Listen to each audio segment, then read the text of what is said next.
కొత్తగా పెళ్ళైన అమ్మాయి ఎన్నో ఆశలతోని అత్తారింట్లో అడుగు పెడుతుంది మేడం. కానీ నాకు ఎదురైన సమస్యలు ఇప్పుడు నా జీవితం ఏంటి అనే ఒక ప్రశ్న దగ్గర వచ్చి ఆగిపోయింది. అయ్యవార్లు ఇచ్చిన సలహాతో పూజలు చేయడం, ఆ పూజలు కాస్త ఇంకా ముదిరిపోయి నిమ్మకాయలు తీసుకొచ్చి ఇంట్లో పెట్టుకోవడం, పసుపు బస్తాలు తెచ్చి ఇంట్లో పెట్టుకోవడం, వింత వింత ప్రవర్తనలతోని నా భర్త మనస్థితి కూడా మొత్తం మార్చేసిరు. వాళ్ళ మాటలతోని బ్రెయిన్ వాష్ చేసేసిరు. మా తల్లిదండ్రులకు నేను ఒక్కదాన్నే, ఆయన ఒక కొడుకులాగా సపోర్ట్ ఇద్దామనే ఉద్దేశంతోనే ఉండేవాడు, అలాగే ప్రవర్తించేవాడు. కానీ ఇప్పుడు కనీసం నేను ఏదైనా చెప్దామంటే వినే పరిస్థితిలో కూడా ఆయన లేదు.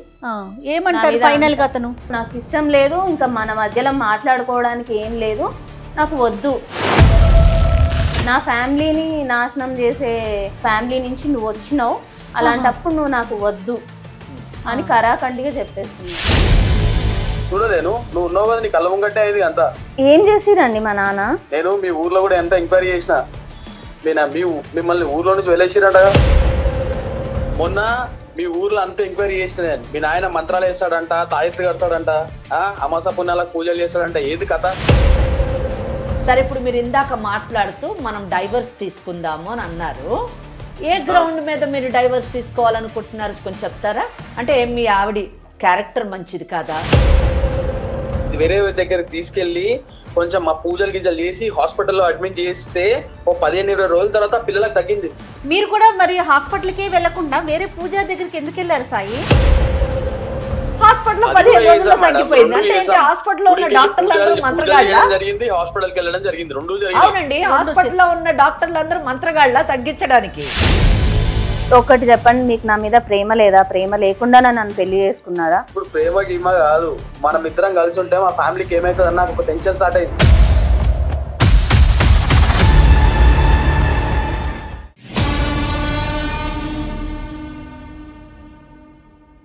ముకుంద జ్యువెలర్స్ మొట్టమొదటి ఫ్యాక్టరీ అవుట్లెట్ ఇప్పుడు కూకట్పల్లి, కొత్తపేట, సోమాజిగూడ మరియు ఖమ్మంలో. ముకుంద జ్యువెలర్స్ సమర్పించు లీగల్ అడ్వైస్ కార్యక్రమానికి స్వాగతం. నాతో పాటు అడ్వకేట్ వెంకటేశ్వర గారు ఉన్నారు. నమస్తే అమ్మా. నమస్తే అమ్మా. మూఢనమ్మకాలు, వీటి వల్ల ఎందరి జీవితాలు నాశనం అవుతున్నాయో, ఎలాంటి సంఘటనలు జరుగుతున్నాయో మనం అంతా చూస్తూనే ఉన్నాం.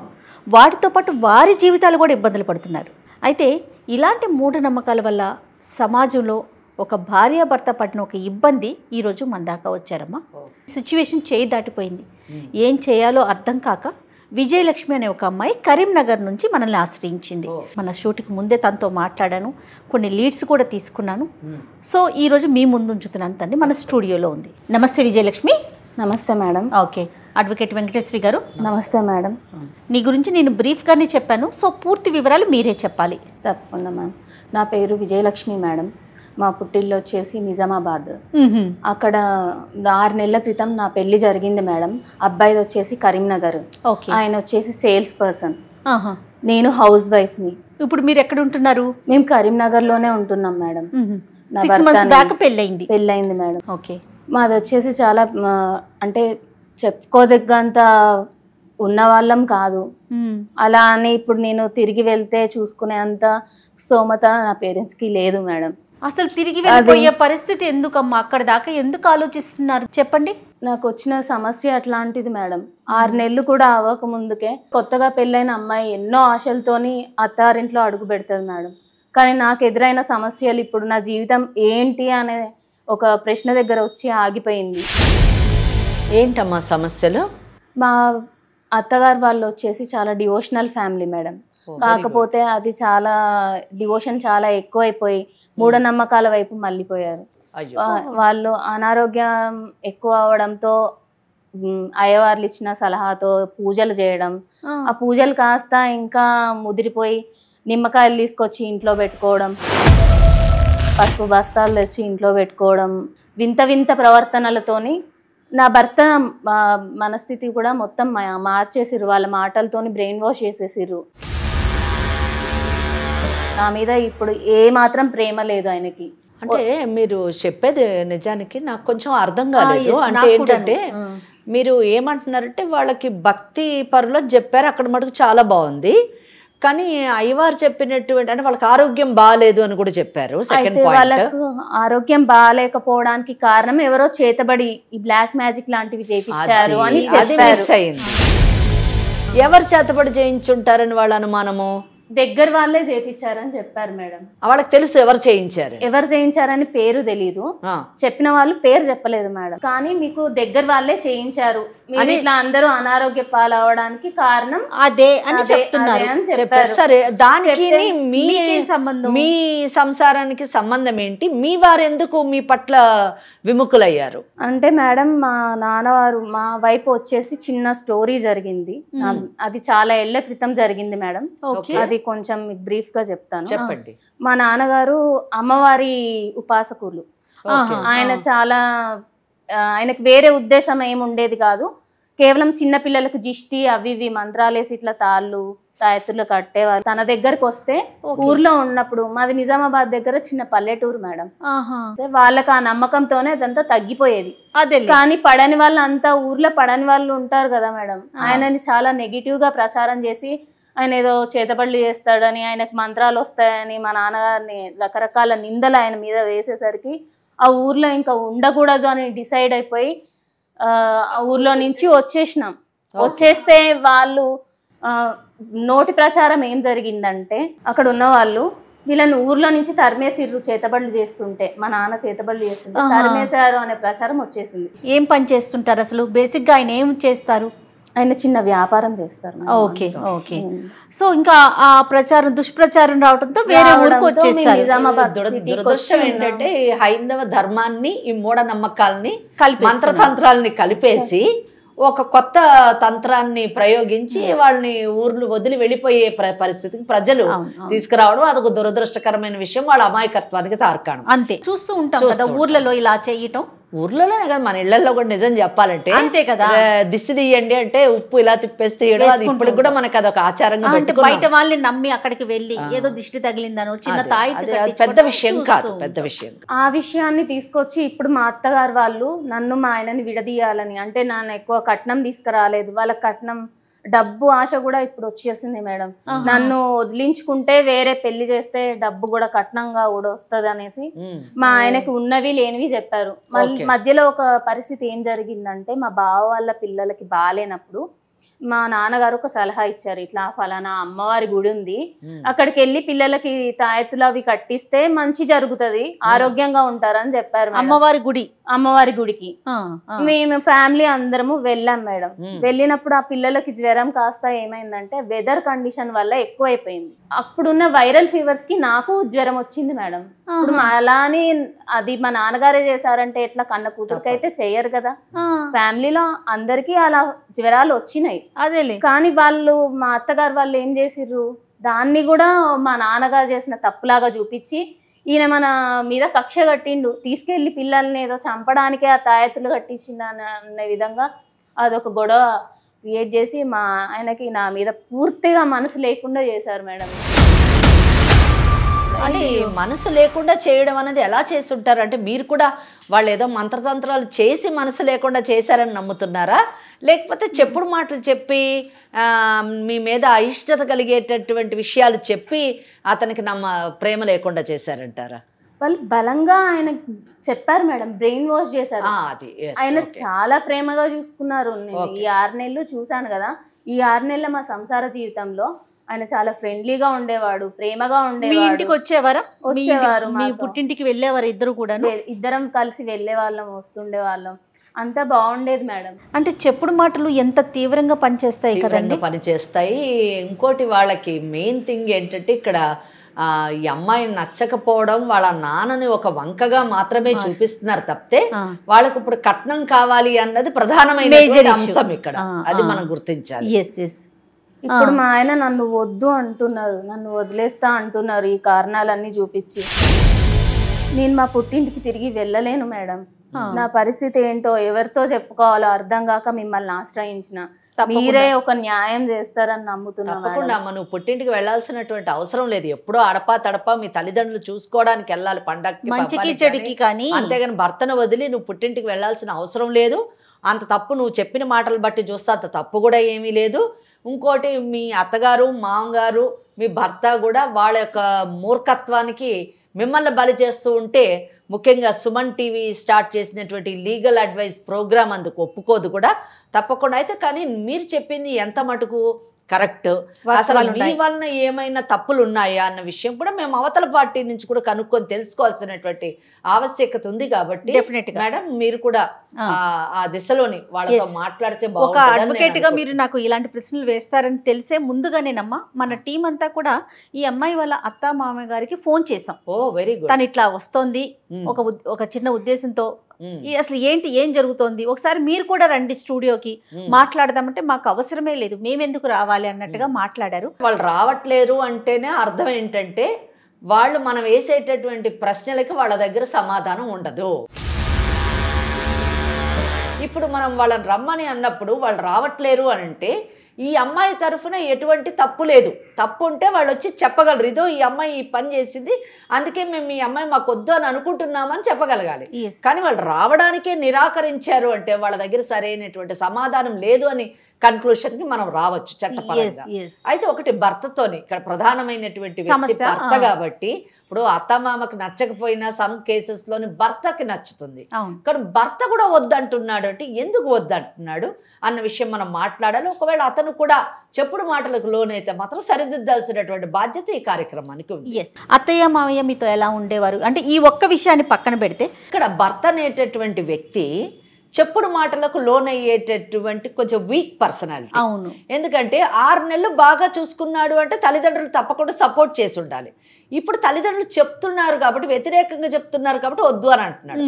కనుక ఈ 6 నెలలు ఆ అత్తమామలు మీతో ఎలా ఉన్నారు అన్నది కూడా మాకు చాలా ఇంపార్టెంట్. అదే మేడం గారు అడుగుతున్నారు. విజయలక్ష్మి, పెళ్ళైన కొత్తలో మేడం ఒక నెల రోజుల వరకు అయితే నాకు అంతా బాగానే అనిపించింది. ఆ తర్వాత ఆవిడ ప్రవర్తనలో మార్పు కనిపించింది. అంటే అయిష్టంగా మాట్లాడడం, పెద్దగా నాతో ప్రేమగా ఉండకపోవడం. అంతా జాయింట్ ఫ్యామిలీనా? బావగారు మీరంతా కలిసే ఉంటారా? అవును మేడం. వాళ్ళు ఎలా ఉంటారు? కో సిస్టర్ అంటే మీ అక్క వరుస అవుతుంది కదా తను. ఆవిడ పెద్దగా నన్ను ఏం అనేది కాదు, నాతో చాలా బాగుండేది. కానీ వీళ్ళు ఎప్పుడైతే నాకు వ్యతిరేకంగా మారారో అప్పటి నుంచి తను కూడా నాతో బాగుండట్లేదు. ఇక ఫ్యామిలీ మెంబర్స్ అంతా ఒకటయ్యారు. అంటే ఆమెను చాలా బాగా చూసుకుంటారా? ఆమెను బాగా చూసుకుంటారు. బాగా చూసుకుంటారు. ఎందుకంటే ఆ అమ్మాయి స్థితిగతులు అంటే వాళ్ళు పుట్టింటి వాళ్ళు కాస్త ఉన్నవాళ్ళు. మీ యొక్క పరిస్థితి బాగాలేదు కాబట్టి కొంచెం చులకన భావన వీళ్ళ ఉంది. ఇదేనా మీ పుట్టింటి వాళ్ళకి కొంచెం ఆర్థిక స్తోమత లేదు అనే రీజన్ నీకు కనిపించేదా వాళ్ళు చూసే విధానాన్ని బట్టి? మేడం అలాంటి తేడాలు అయితే నాకు చాలా వరకు కనిపించేవి. నా భర్త మాత్రం ఎప్పుడు ఏ విషయంలో కూడా అనేవాడు కాదు. మా తల్లిదండ్రులకు నేను ఒక్కదాన్నే, ఆయన ఒక కొడుకులాగా సపోర్ట్ ఇద్దామనే ఉద్దేశంతోనే ఉండేవాడు, అలాగే ప్రవర్తించేవాడు. కానీ ఇప్పుడు కనీసం నేను ఏదైనా చెప్దామంటే వినే పరిస్థితిలో కూడా ఆయన లేరు. ఏమంటారు ఫైనల్ గా అతను? నాకు ఇష్టం లేదు, ఇంకా మన మధ్యలో మాట్లాడుకోవడానికి ఏం లేదు, నాకు వద్దు, నా ఫ్యామిలీని నాశనం చేసే ఫ్యామిలీ నుంచి నువ్వు వచ్చినావు, అలాంటప్పుడు నువ్వు నాకు వద్దు అని కరాఖండిగా చెప్పేస్తున్నావు. అవును, అంటే మీ ఫ్యామిలీని నాశనం చేసేటటువంటి సంఘటన, దానికి తగిన సాక్ష్యాధారాలు వాళ్ళ దగ్గర ఉన్నాయా? ఏమీ లేవు. ఏమి లేకుండా జస్ట్ ఇమాజినేషన్, అంతే, ఊహ. వాళ్ళు అనడం ఏంటంటే కారణాలు, మీ నాన్నగారు వచ్చినప్పుడు ఆ రోజు అమావాస్య అయింది, అమావాస్య రోజు వస్తారా, అమావాస్య సాయంత్రం వచ్చారు, ఇలా పౌర్ణమి సాయంత్రం వచ్చారు, ఏదో పట్టుకొచ్చిర్రు, ఇంట్లో ఏదో జల్లిపోయారు,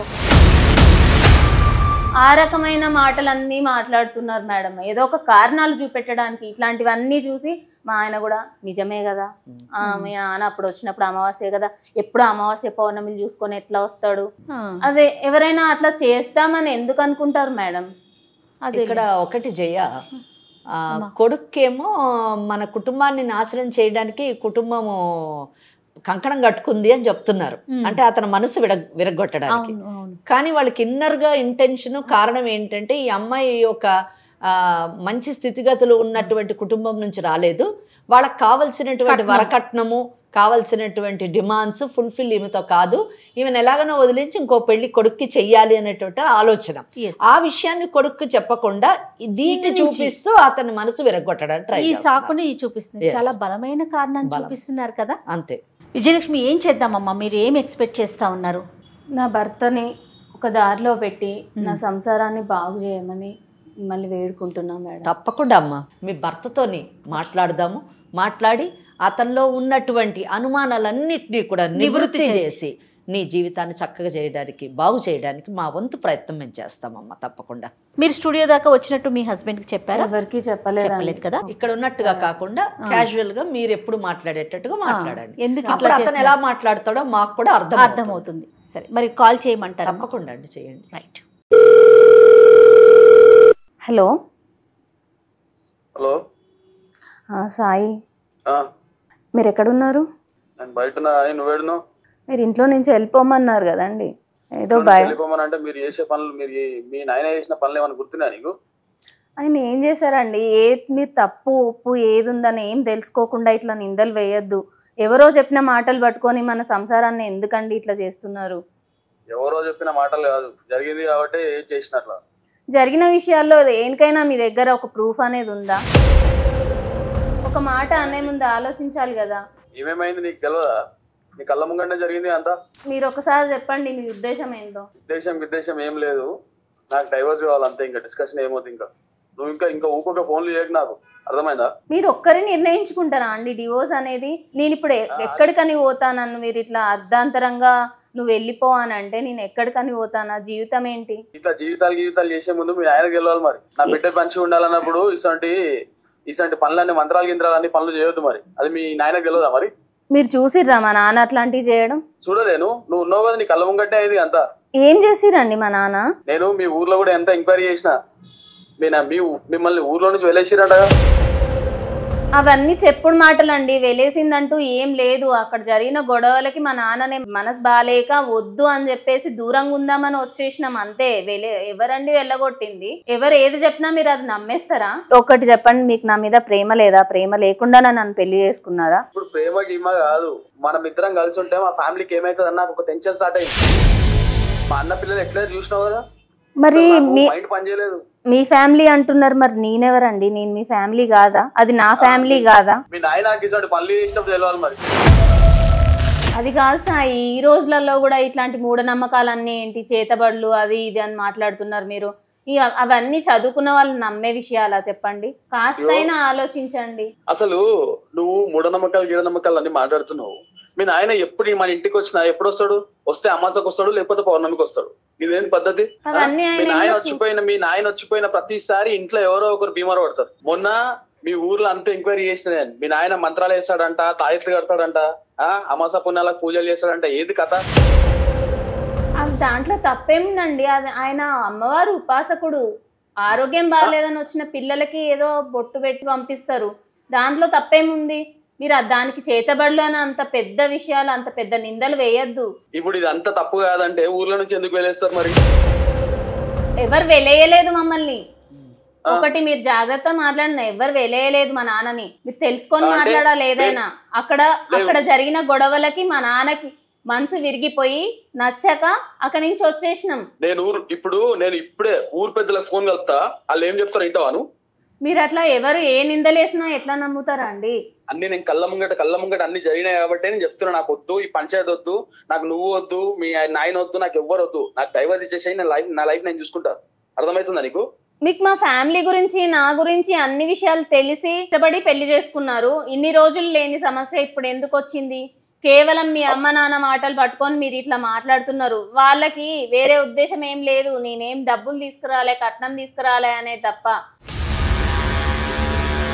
నన్ను మీ నుంచి విడదీస్తే కట్నం ఇచ్చి పెళ్లి చేసే మరొక కోడల్ని తీసుకొచ్చుకుందామని చూస్తున్నారు. మీకు అర్థమైతలేదు. మాయలో పడిపోయి నేనేంటో నిజమేంటిదో తెలుసుకోలేకపోతున్నారు. మీరు ఒక్కసారి అందులో నుంచి బయటికి రండి. మా అమ్మ నాయనల గురించి ఇవన్నీ మాట్లాడకు, వాళ్ళు చాలా మంచోళ్ళు. అర్థమవుతుందా? మీ నాయనలా కాదు. మీ అమ్మ నాన్నలు, మీ అన్న వదినలు, మీరు అందరు కలిసిన జీవితాన్ని ఏం చేద్దాం అనుకుంటున్నారు లాస్ట్ కి చెప్పండి. నువ్వు మీ నాయన కలిసి మా జీవితాలను ఏం చేస్తావని డౌట్ ఉంది నాకు ఆ టెన్షన్ ఉంది. అందుకే నేను వద్దంటున్నా. ఈ మీ నాయన పూజలు గీజలు చేసి మా ఫ్యామిలీని ఏం చేస్తాడని ఒక టెన్షన్ పట్టుకుంది నాకు. అందుకనే నాకు వద్దు నువ్వు వద్దు, నీ పంచాయతీ వద్దు, నాకు డైవర్స్ కావాలా, నాకు ఈ లొల్లి వద్దు, నాకు ఈ ఫోన్లు చేసిన టార్చర్ పెట్టకు. అర్థమవుతుందా నీకు?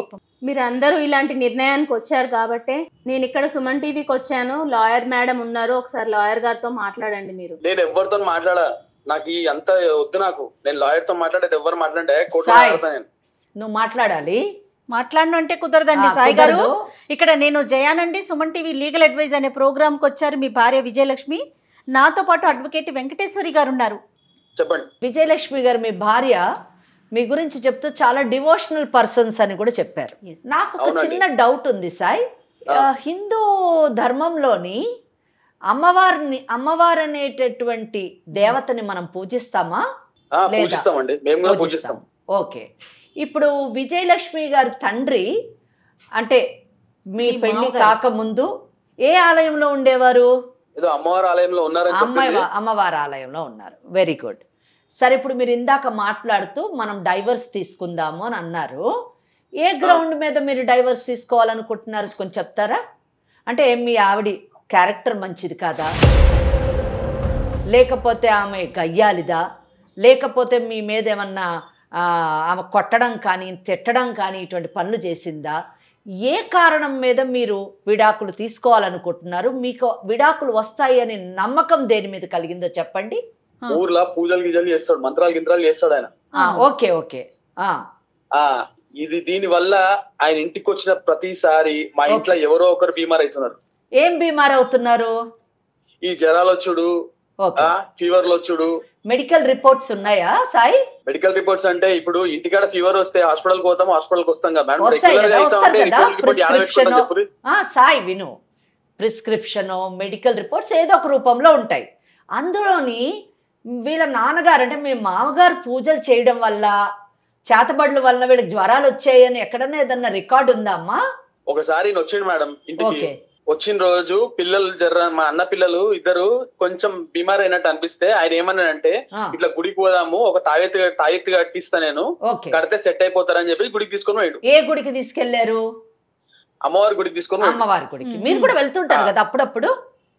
మేము కూడా వెళ్తుంటాం మేడం, వెళ్ళొద్దని చెప్తారు. మేము ఇందులో మేము కూడా అమ్మవారికి మొక్కుతాం, నేను కాదనట్లేదు. ఏ రోజు అమ్మవారు తీసుకెళ్లిన తర్వాత ఆడికి తీసుకుపోయిండు, బొట్టు పెట్టించిండు, ఏమేమో మంత్రాలు గింత్రాలు చేసిర్రు. మంత్రాలు మీరు చెప్పగలరా? ఆ మంత్రాలు నేను చెప్పలేను మేడం, ఆయన నోరు బయటికి. సాయి సాయి మీరు కూడా చాలా డివోషనల్ పర్సన్స్, మీ పేరెంట్స్ కూడా. మన హిందూ ధర్మంలోని మంత్రం అన్నది చెడు కాదండి. భగవంతుడిని ఉపాసన చేసే ప్రతి ఒక్కరు కూడా మంత్రంతోనే భగవంతుడిని కట్టివేయాలని ప్రయత్నిస్తారు. సో అది మనం చెడుగా ముఖ్యంగా హిందువులు చూడకూడదు. కనుక మీరు వాళ్ళ నాన్నగారు చెప్పినటువంటి మంత్రాన్ని, ఉచ్చరించినటువంటి మంత్రాన్ని మీరు చెప్పలేరు. కనుక అది చెడు మంత్రం అని మీరు డిసైడ్ అవ్వడానికి వీలు లేదు. అది ఇల్లాజికల్. ఏం చదువుకున్నారు సాయి మీరు? మేడం నేను డిగ్రీ చేశాను. ఏం సాయి, మీరు డిగ్రీ చేశారు, చాలా యంగ్ ఏజ్ లో ఉన్నటువంటి వారు. ఈనాటి సమాజంలోని ఇటువంటి ఆలోచనలతో ఉండడం ఎంత మటుకు కరెక్ట్, ఎంత మటుకు సమంజసం చెప్పండి. సరే మీరు చెప్పండి, ఏం జరిగింది పిల్లలకి? మీరేదో చెప్పారు, మేము మాంగారు మంత్రం చదివారు, అక్కడ ఆగాం మనం. చెప్పండి. అక్కడ తాయెత్తు కట్టి తీసుకొని వచ్చిర్రు. ఓకే. తీసుకొని వచ్చిన తర్వాత నెక్స్ట్ డే పిల్లలు మరీ చాలా డల్ అయిపోయారు. పిల్లలు ఫీవర్ ఎక్కువైందంటారా? ఆ ఫీవర్ ఎక్కువైందో ఏం జరిగిందో నాకు తెలియదు మేడం. మామూలుగా డల్ అవ్వలేదు. ఏదో ఇప్పుడు చుట్టుపక్కల ఉన్న వాళ్ళు ఏం చెప్పారు అంటే, వీళ్ళకు ఏదో జరిగింది, ఏదో గాలి సోకిందని చెప్పేసి అది అని చెప్తే వేరే మా వాళ్ళు వేరే పూజారి దగ్గర తీసుకొని వెళ్ళారు పిల్లలు. ఇట్లా ఈ ఇద్దరు పిల్లల పైన ఎవరో చాతబడి చేసిర్రు. వాళ్ళు కూడా వేరే పూజారి దగ్గరికి, మీకు చాలా దగ్గరైన వాళ్ళే చేసిర్రు అని చెప్పేసి వాళ్ళు చెప్పారు. వాళ్ళు దగ్గర వాళ్ళు చేశారని చెప్పారు కానీ మా నాన్న చేశారని చెప్పలేదు కదండి. మీ నాన్న చేసిరని చెప్పకపోయినా ఊర్లో అంత ట్రాక్ రికార్డ్ ఉంది కదా, మీ నాయన ఏమేం చేసిండో. ఏం చేశాడు సాయి? కానీ ఎన్ని రోజులకు తగ్గింది? ఏ ట్రాక్ రికార్డ్ ఉంది మీ దగ్గర? ఆ జ్వరం ఎన్ని రోజులకు తగ్గింది? మరి వేరే దగ్గరికి తీసుకెళ్లి కొంచెం మా పూజలు గిజలు చేసి హాస్పిటల్లో అడ్మిట్ చేస్తే ఓ 15-20 రోజుల తర్వాత పిల్లలకు తగ్గింది. ఏమొచ్చిందమ్మా? ఏం జ్వరం వచ్చిందంటే అప్పుడు? వైరల్ ఫీవర్ అన్నారు మేడం. పిల్లలిద్దరికి కూడా వైరల్ ఫీవర్. మీరు కూడా మరి హాస్పిటల్కి వెళ్లకుండా వేరే పూజారి దగ్గరికి ఎందుకు వెళ్ళారు సాయి? ఇప్పుడు వీళ్ళ నాన్నగారు ఏదో చేశారు అనుకుంటున్నారు, మీ అనుమానం అది కదా? అంటే మీరు కూడా నమ్ముతారు ఇలాంటి మూఢనమ్మకాల్ని? అంతేకాదు జయ, ఇక్కడ ఎంత కాంట్రడిక్టరీ. సాయి నేను మాట్లాడుతుంది వినండి, మీరు కూడా ఆలోచించండి. ఎందుకంటే పక్కింటి వాళ్ళు చెప్పారు, ఊర్లో వాళ్ళు చెప్పారు, మా అమ్మా నాన్న చెప్పారు అనే ఆలోచనలు వెళ్ళదు. తప్పకుండా తల్లిదండ్రుల మాట వినాలి, కానీ అది ఎంత ఎక్స్టెంట్ మటుకు అన్నది కూడా మనం ఆలోచించాలి. ఎందుకంటే తాతరానికి మన తరానికి గ్యాప్ ఉంటుంది. ఇంకోటి టెక్నాలజీ ఇంత డెవలప్ అయినటువంటి ఈ కాలంలోని ముఖ్యంగా మీరు యంగ్స్టర్ చదువుకున్నటువంటి మీరు ఇటువంటి ఆలోచనలో ఉండడం ఎంత మటుకు కరెక్ట్ అన్నది కూడా ఆలోచించండి. మీరు గమనించండి, వాళ్ళు ఏమంటున్నారంటే వాళ్ళ నాన్నగారు మంత్రం చేయడం వల్ల ఈ పిల్లలు ఇద్దరికి కూడా సిక్ అయ్యారు. మరి అలాంటప్పుడు వీళ్ళు మంత్రాలు నమ్ముతున్నప్పుడు ఇంకొక మంత్రగాడి దగ్గరికి వెళ్ళాలి కానీ హాస్పిటల్కి ఎందుకు వెళ్ళారు? పోనీ మీ లాజిక్కే వద్దాం, హాస్పిటల్కి ఎందుకు వెళ్ళారు? హాస్పిటల్లో 15 రోజుల్లో తగ్గిపోయింది అంటే ఏంటి? హాస్పిటల్లో ఉన్న డాక్టర్లందరూ మంత్రగాళ్ళ? అవునండి, హాస్పిటల్లో ఉన్న డాక్టర్లందరూ మంత్రగాళ్ళ తగ్గించడానికి. ఇప్పుడు అట్లా అడిగితే ఎట్లా చెప్తాం మేడం? ఇప్పుడు చెప్పాలి, నువ్వు కోర్టుకి డైవర్స్ కి వెళ్తాను అని అన్నప్పుడు చెప్పాలి. మరి ఏ రీజన్ తో వెళ్తారండి? ఇప్పుడు ఆ అమ్మాయికి చెప్పినట్లు కాదు కదా, విజయలక్ష్మికి నోటితో చెప్పేసినట్లుగా నీకు నేను డైవర్స్ ఇచ్చేస్తాను, నీతో మాట్లాడను, నీ తెగతెంపులు చేసేసుకుని అన్నట్టుగా కాదు కదా ఒక అడ్వకేట్ తో మాట్లాడేటప్పుడు. మీరు కోర్టుకి వెళ్ళగానే ప్లీజ్ వెల్కమ్, డైవర్స్ ఇచ్చేస్తాను అనేటటువంటి న్యాయ వ్యవస్థ మనకు లేదు. ఇవి కాకుండా ఇంకేమన్నా ఉన్నాయా విజయలక్ష్మి మీద మాకు తెలియని కంప్లైంట్స్ ఏమన్నా ఉన్నాయా? ఒకసారి చెప్పండి. మీ మాట వినకపోవటం, పోటీ చెడు ప్రవర్తన ఉండటం, మీ అమ్మగారిని నాన్నగారిని సరిగ్గా చూసుకోకపోవటం, మీతో సరిగ్గా లేకపోవటం, ఇలాంటివి ఏమన్నా ఉంటే చెప్పండి మేడం, వింటారు అడ్వకేట్ మేడం. నా తప్పు లేని దానికి మెయిన్ ఇదే. ఇప్పుడు మా ఇంట్లోకైనా మాకైనా ఒక భయం ఏర్పడింది. వీళ్ళు మళ్ళా తర్వాత ఇప్పుడు ఆయన ఇంటికి వచ్చినప్పుడల్లా ఏవో నిమ్మకాయలు పట్టుకొని వస్తాడు, ఏవో కుంకుమ బొట్లు తీసుకొని వస్తాడు.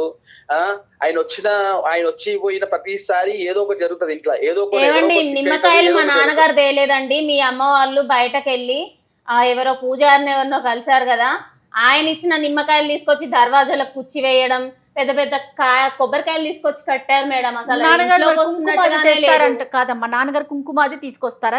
అమ్మవారికి అర్చన చేసిన కుంకుమ పట్టుకొస్తారు, తీసుకొస్తారు, అంతే మేడం. ఈయన రాగానే మాకు ఏదో అయిపోతుంది, ఏమేమో అవుతుందని చెప్పి దర్వాజాలకు పెద్ద పెద్ద కొబ్బరికాయలు రెడ్ క్లాత్ తో చుట్టి ఏదో కట్టడము, నిమ్మకాయలు గుచ్చేయడము, ఇంట్లో అంతా పసుపు నీళ్లు జల్లుకోవడము, అది తొక్కుతుంటే అంత పసుపులో నుంచి నడుస్తున్నట్టే ఉంటది మేడం. అంత పిచ్చిగా అందరూ అట్లానే ఉన్నారు. చెప్పాలంటే ఇక్కడ వీళ్ళు కాదు ప్రాబ్లమ్, వాళ్ళ ఇంట్లోనే ప్రాబ్లం ఉంది. ఆ చేసే పనులన్నీ వీళ్ళే చేస్తున్నారు. యాక్చువల్గా ఏంటంటే ఇటువంటి విషయాలు కొత్త ఏం కాదు మన భారతదేశంలోని. ఇంకోటి ఇటువంటి కేసులు కూడా కొత్త కాదు. అంటే ఇక్కడ I'm very sorry to use one word, ఇటువంటి మూర్ఖంగా ఆలోచించేటటువంటి వ్యక్తులు చాలామంది ఉన్నారు. చెప్పుడు మాటలతోని జీవితాలని పాడు చేసుకునేటటువంటి వాళ్ళు కూడా ఉన్నారు. మనకు తెలుసు కేరళ చాలా ప్రోగ్రెసివ్ స్టేట్. అవును, అటువంటి కేరళలోని నిజానికి ఒక ఇద్దరు యువతుల్ని ఈ విచ్ క్రాఫ్ట్ అంటే ఈ మంత్రతంత్రాలతోని ఏదో సాధిద్దామని చెప్పేసి ఆ ఇద్దరు మహిళల్ని చాలా ఘోరంగా హెరాస్ చేసి ఫిజికలీ మెంటలీ ఆఖరికి వాళ్ళని సెక్షువల్గా కూడా అబ్యూజ్ చేసి ఆ తర్వాత బాడీ మొత్తం ముక్కలుగా చేసి పాతిపెట్టారండి. అది నిజానికి కేరళని మొత్తం దేశాన్ని కూడా చాలా ఆలోచింపజేసింది, చాలా కుదిపేసింది. ఇండియన్ పీనల్ కోడ్ అంటే ఇప్పుడు బిఎన్ఎస్ఎస్ అయ్యింది, ఇండియన్ పీనల్ కోడ్ కానివ్వండి లేదా భారత రాజ్యాంగాన్ని కానీ ఉపయోగిస్తూ ఇటువంటి సంఘటనల్ని చట్టం ఎప్పుడూ కూడా పరిరక్షిస్తూనే ఉంది ఇటువంటి మూర్ఖపు ఆలోచనల నుంచి ఇది చేయడానికి. ముఖ్యంగా భారత రాజ్యాంగంలోని 51A is a fundamental duty. దాన్ని సైంటిఫిక్ టెంపర్ని డెవలప్ చేయాలి కానీ ఇటువంటి మూఢనమ్మకాలని నమ్మకూడదు, ప్రచారం చేయకూడదు అని 51A చాలా క్లియర్గా చెప్పింది. అలాగే ఆర్టికల్ 14 రైట్ టు ఈక్వాలిటీ, అందరూ సమానమే అయినప్పుడు ఈ యొక్క మూర్ఖపు భావాలతో కొందరిని చంపడం అన్నది తప్పు. ఇండియన్ పీనల్ కోడ్ అంటే బిఎన్ఎస్ఎస్ఎస్ ప్రకారం అది 302 మర్డర్ కింద వస్తుంది, దానికి పనిష్మెంట్ ఉంటుంది అని కూడా చెప్పడం జరిగింది. అలాగే ఆర్టికల్ 21 రైట్ టు లైఫ్, ప్రతి ఒక్కడికి బ్రతికేటటువంటి అవకాశం ఉంది. ఆ బ్రతికేటటువంటి అవకాశాన్ని పోగొట్టేటటువంటి ఇటువంటి మంత్రతంత్రాలు చేయడం కానివ్వండి, వాటిని ఎంకరేజ్ చేయడం కానివ్వండి, వాటిని నమ్మడం కానివ్వండి, వాటిని నమ్మి జీవితాన్ని పాడు చేసుకోవడం కానివ్వండి తప్పు అని చెప్పేసి ఇటు భారత రాజ్యాంగం నుంచి అనేక చట్టాలు చెప్పినటువంటి విషయాన్ని మనం గుర్తుంచుకోవాలి. సో ఇవంతా నేను ఎందుకు చెప్తున్నానంటే, సాయి నువ్వు వింటున్నావు అనుకుంటున్నాను, ఇంత పెద్ద వ్యవస్థ, న్యాయ వ్యవస్థ, చట్టం కూడా ఇటువంటి మూర్ఖపు భావాల్లో మనం ఉండకూడదు, సైంటిఫిక్ టెంపర్ వైపు వెళ్ళాలి అని చెప్తూ ఉంటే, మీరు గ్రాడ్యుయేషన్ చదివి మీరు సభ్య సమాజంలో తిరుగుతున్న మీ యంగ్స్టర్, మీరు మీ భార్యని ఇటువంటి పిచ్చి మాటలు, వాళ్ళు చెప్పినటువంటి పిచ్చి మాటలు నమ్మి భార్యను వదులుకుంటాను అనడము కరెక్ట్ కాదండి, కరెక్ట్ కాదు. ఆ అమ్మాయిలో తప్పేమన్నా ఉంటే చెప్పండి, డెఫినెట్లీ ఆ అమ్మాయిని మందలిస్తాము, సరిదిద్ది పంపిస్తాము. ఇంకొకటి, మీరు వదులుకోవాలన్నది ఈ కారణం కాదండి. మీ తల్లిదండ్రులు కట్నం కావాలి అనే ఆలోచనతోని ఈ పనులు చేస్తున్నారు.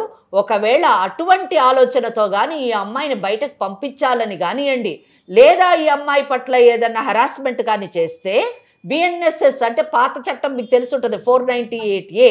ఇప్పుడు బిఎన్ఎస్ఎస్ చట్టం ప్రకారము, అలాగే 3 and 4 of dowry prohibition act ప్రకారము మీ అమ్మా నాన్నను లోపల వేయించడానికి మేము ఏం మాత్రం కూడా ఆలోచించము. కనుక ఈ విషయాన్ని దృష్టిలో పెట్టుకొని గౌరవంగా, డివోషనల్ ఫ్యామిలీ అంటున్నారు, ఆ ఆధ్యాత్మిక చింతనలో ఉన్నటువంటి వారు మీ బాధ్యతల్ని, వైవాహిక బాధ్యతల్ని పరిరక్షిస్తూ మీ భార్యని కాపాడుకొని మంచిగా ఉండండి. లేని పక్షంలో నా అమ్మాయి ఇక్కడికి వచ్చింది, ఆ అమ్మాయికి మేము న్యాయం చేస్తాము, మీకు మీ తల్లిదండ్రులకి ఎలా బుద్ధి చెప్పాలో అలా బుద్ధి చెప్తాం. అది బాగా గుర్తుపెట్టుకోండి సార్. ఏమంటారు సార్? మేడం ఇప్పుడున్న సిచ్యువేషన్ ఇప్పుడు అందరూ వీళ్ళే చేసిర్రు అని చెప్పేసి మా మైండ్ అంతా ఫిక్స్ అయిపోయింది మేడం. ఓకే, ఇప్పుడు అందులో నుంచి బయటికి రావడానికి టైం పడుతుంది. ఎగ్జాక్ట్లీ. సాయి, ఇంకో విషయము, నేను చట్టాల గురించి చెప్పాను. విచ్ హంటింగ్ బిల్లు ఇవాళ కాకపోతే 2016లోని పాస్ కాకపోయినా రేపో మాపో అవుతుంది. అయితే ఇక్కడ సాయి తెలుసుకోవాల్సినటువంటి విషయం ఏంటంటే, అంటే మాట్లాడినటువంటి ఆ అమ్మాయి చెప్పిన దాంట్లోనే అన్ని మనం వింటే, వీళ్ళ నాన్నగారు మంత్రతంత్రాల కంటే కూడా వీళ్ళింట్లోనే ఎక్కువ మంత్రతంత్రాలు మనకు కనిపిస్తున్నాయి. కాబట్టి ఒకవేళ వీళ్ళ తల్లిదండ్రులు అంటే సాయి వాళ్ళ అత్తమామ కానీ పోలీస్ స్టేషన్కి వెళ్ళి మా అమ్మాయిని విచ్ క్రాఫ్ట్ అని చెప్పేసి, ఇట్లాంటి మంత్రతంత్రాలు అని చెప్పేసి భయపెట్టి మమ్మల్ని విడిచేయడానికి, మా అమ్మాయిని విడిచిపెట్టడానికి ప్రయత్నిస్తున్నారు అనేటటువంటి కంప్లైంట్ వాళ్ళు ఇవ్వడం కానివ్వండి, లేదా నేను మంత్రగాడిని అని చెప్పేసి మా అమ్మాయి మీద అపవాదులు వేస్తున్నారని అతను డిఫమేషన్, నిజం చెప్పాలంటే పరువు నష్టం దావా, ఇటు క్రిమినల్ డిఫమేషన్ వేయొచ్చు, ఇటు సివిల్ డ్యామేజెస్ కింద 1 కోటి రూపాయలు లేదా ఎన్ని కోట్లు కావాలంటే అన్ని కోట్లు అడగొచ్చు. అలాగా కేసులు వేసేటటువంటి అవకాశం ఉంది. ఈ అమ్మాయి ఇటు డొమెస్టిక్ వైలెన్స్ యాక్ట్ అంటే గృహహింస చట్టాన్ని ఇన్వోక్ చేయొచ్చు. అలాగే బిఎన్ఎస్ఎస్లోని వరకట్న బాధితురాల్లాగా అది కూడా అడగొచ్చు. అలాగే 3 and 4 of dowry prohibition act అని ఒక స్పెషల్ యాక్ట్ ఉంది. ఆ యాక్ట్ ప్రకారం కూడా వీళ్ళు నన్ను వేధిస్తున్నారని వీళ్ళ అమ్మ, నాన్న, ఇంకా అన్న, తోడికోడలు, వాళ్ళ పిల్లలు, వాళ్ళ అత్త, మామ అందరినీ కూడా కేసులు వేసేటటువంటి అవకాశం ఉంది. ఎటు చూసినా కూడా ఈ అమ్మాయి వైపు చట్టం ఈ అమ్మాయి వైపు ఉంది, ఈ అమ్మాయి తల్లిదండ్రుల వైపు ఉంది. కాబట్టి సాయి నిజంగా తెలివైన వాడైతే ఆలోచించి వాళ్ళ అమ్మా నాన్నకు కూడా ఇది వినిపించి వాళ్ళు కూడా మర్యాదగా ఆ అమ్మాయిని యాక్సెప్ట్ చేసి హ్యాపీగా ఉండడమే కరెక్ట్ డెసిషన్ ఉంటుంది. ఒకసారి మేడం చాలా సెక్షన్స్ చెప్పారు. పూర్తిగా ఒకదాని గురించి ఆలోచించి నిర్ణయం తీసుకోండి. ఓకే మేడం, నేను ఆలోచించి చెప్తాను మేడం. ఒకటి బాగా గుర్తుపెట్టుకోండి సాయి, మీరేం ఆలోచించినా ఈ సెక్షన్లన్నీ కరెక్ట్, అంతే. ఇవన్నీ ఇన్వోక్ చేసే అవకాశం ఆ అమ్మాయికి వాళ్ళ తల్లిదండ్రులకు ఉంది. ఇంకొక విషయం చెప్తున్నాను, మీకు డైవర్స్ ఎట్టి పరిస్థితిలో రాదు. మీ కేసులో గ్రౌండ్ లేదు, అది వీక్ కేస్. సో ఒకవేళ వేసుకున్నా మీరు ఒక 20 నుంచి 30 ఏళ్ళు కోర్టు చుట్టూ తిరుగుతూ ఉండాలి. పుణ్యకాలం కాస్త గడిచిపోతుంది. కనుక తెలివైన నిర్ణయము కట్టుకున్న భార్యతోని జీవితాన్ని కొనసాగించు. సాయి, నేను ఒక విషయం చెప్తాను చూడండి. మీ పేరెంట్స్, వాళ్ళ పేరెంట్స్, మీ ఇద్దరు, మీ 6 ఒక్కసారి మేడంతో కూర్చోండి. ఒక సెషన్కి కూర్చొని ఒక్కసారి మాట్లాడి మీకున్న సందేహాల్ని నివృత్తి చేసుకోండి. వింటున్నారా సాయి? వింటున్నాను మేడం. ఎస్, డల్ అయిపోయారు. వెంటనే సెక్షన్స్ వినేసరికి మీ వాయిసే వినిపించట్లేదు నాకు. ఒక్కసారి మాత్రం కూర్చొని మాట్లాడుకునే ప్రయత్నం చేయండి. దాని తర్వాత ఏం చేద్దామనేది ఆలోచించుదాం. Okay madam. ఓకే, మరి విజయలక్ష్మి అయితే ఇంటికి వచ్చేస్తుంది ఈరోజు. మా ఇంట్లో వాళ్ళు కన్విన్స్ కావాలిగా మేడం. నేను కన్విన్స్ చేసుకోవాల్సిన బాధ్యత మీదండి. వాళ్ళు కూడా మారి తీరాలి, దట్స్ ఆల్. ఒకసారి మేడంతో మాట్లాడించండి. మీ పేరెంట్స్, వాళ్ళ పేరెంట్స్, మీ ఇద్దరు కూడా కూర్చొని మాట్లాడండి. సరే మేడం. Okay, right Sai. ఇంకా తన మీద ఎటువంటి చర్యలకి దిగకూడదు మీరు ఈ క్షణం నుంచి కూడా. సరే మేడం. రైట్ సాయి, కట్ చేయమ్మా కాల్. అమ్మా, ఏం చెప్తారు విజయలక్ష్మి? అమ్మా, మేడం చాలా చక్కగా చెప్పారు. ఎటువంటి చర్యలు తీసుకోవడానికి వీల్లేదు. ఆ ఒక్క సెంటెన్స్ గుర్తుపెట్టుకోండి. ఒకవేళ ఆమె చెప్పినటువంటి, మేడం చెప్పినట్టు మాటకు వ్యతిరేకంగా ఏదైనా జరిగినా ఇమీడియట్గా దగ్గర ఉన్నటువంటి పోలీస్ స్టేషన్కి వెళ్ళి కంప్లైంట్ ఇవ్వండి. గృహహింస చట్టాన్ని మీరు ఇన్వోక్ చేయండి. అలాగే లేటెస్ట్ బిఎన్ఎస్ఎస్ యాక్ట్ను కూడా ఇన్వోక్ చేయండి. వీళ్ళు హింసకు లోను చేస్తున్నారు నన్ను అని చెప్పండి. మీరు ఆర్థిక పరిస్థితి సరిగ్గా లేదు కాబట్టి వెంటనే ఫ్యామిలీ కోర్టులోని section 125 of criminal procedure code కింద మీరు మెయింటెనెన్స్ క్లెయిమ్ చేయాలి. రైట్ అమ్మా, నీకు ఎలాంటి అనుమానం ఉన్నా కూడా అయిపోయిన తర్వాత ఒక్కసారి మేడంతో మళ్ళీ మాట్లాడు. ఖచ్చితంగా వాళ్ళందరూ వచ్చి కూర్చొని మాట్లాడతారు. ఇదైతే జరుగుతుంది. నువ్వైతే ధైర్యంగా ఉండు. ఫస్ట్ అయితే ధైర్యాన్ని కోల్పోకు. ఏమ్మా? ఓకే విజయలక్ష్మి. రైట్ అమ్మా, థ్యాంక్ యూ అమ్మా. అమ్మా, నేను నెంబర్ ఆఫ్ ప్రోగ్రామ్స్ చేస్తూ ఉంటా. చాలామంది గెస్టులతో మాట్లాడతాను, రకరకాల ప్రోగ్రామ్స్ చేస్తాను. కానీ ఈ లీగల్ అడ్వైజ్ అనే ఒక కార్యక్రమం స్టార్ట్ చేశాక మనసుకు ఒకలాంటి తృప్తి. ఎందుకంటే ఇలాంటి సమస్యల్ని ఆడపిల్లలు కావచ్చు, మగపిల్లలు కావచ్చు, ఇంట్లోనే భరించుకొని వాళ్ళంతటి వాళ్ళు ఏం చేయాలో తోచక, దిక్కు తోచక అలాగే కుమిలిపోతూ మరికొంతమంది వేరే వేరే నిర్ణయాలు తీసేసుకొని అక్కడితో ఆగిపోకుండా, ఓకే ఇలాంటి ఒక వేదిక ఉంది, మా సమస్యని ఇక్కడ దాకా తీసుకెళ్ళొచ్చు, దీనికి ఒక పరిష్కారం కూడా ఉంటుంది అని చెప్పి మన దాకా వస్తున్నారు చూడండి. చాలా సంతోషం అనిపిస్తుందమ్మా. ఈ కార్యక్రమం గురించి మీరు ప్రత్యేకంగా చెప్పడం నిజంగా సమంజసం. ఎందుకు అంటే ఇది రియాలిటీ, ఇది వాస్తవం, ఇది నిజం. అంటే మనిషి జీవితంలో ఉండేటటువంటి అనేక ఇమోషన్స్ గురించి సంబంధించినటువంటి కార్యక్రమం. ఒక జీవితాన్ని సరిదిద్దడం అన్నది మామూలు విషయం కాదు. మనిషికి ఎన్నన్నా ఉండొచ్చు కాక, కోట్ల రూపాయలు ఉండొచ్చు, ఎన్నో ఆస్తులు ఉండొచ్చు కాక, మనశ్శాంతి లేనప్పుడు, చక్కటి జీవితం లేనప్పుడు ఆ మనిషి జీవితం అంతా కూడా వ్యర్థమే. ఇటువంటి కార్యక్రమం నిజానికి కుటుంబ వ్యవస్థను మళ్ళీ భావి తరాలకి యాజ్ ఇట్ ఈజ్గా, అంటే మన కొత్తగా నూతనంగా అందించడము, మన వివాహ వ్యవస్థలో ఉన్నటువంటి గొప్పతనాన్ని చాటి చెప్పేటటువంటి కార్యక్రమం నిజంగా మీకే కాదు నాకు కూడా చాలా పార్టిసిపేట్ చేసే అవకాశం లభించినందుకు చాలా సంతోషపడుతున్నాను. దిస్ షుడ్ గో ఆన్ అని కోరుకుంటున్నాను. డెఫినెట్లీ అమ్మా, డెఫినెట్లీ. రైట్ అమ్మా, ఇంకొక సమస్యతో మళ్ళీ కలుద్దాం. నమస్తే. ముకుంద జ్యువెల్లర్స్ మొట్టమొదటి ఫ్యాక్టరీ అవుట్లెట్ ఇప్పుడు కూకట్పల్లి, కొత్తపేట్, సోమాజిగూడ మరియు ఖమ్మంలో.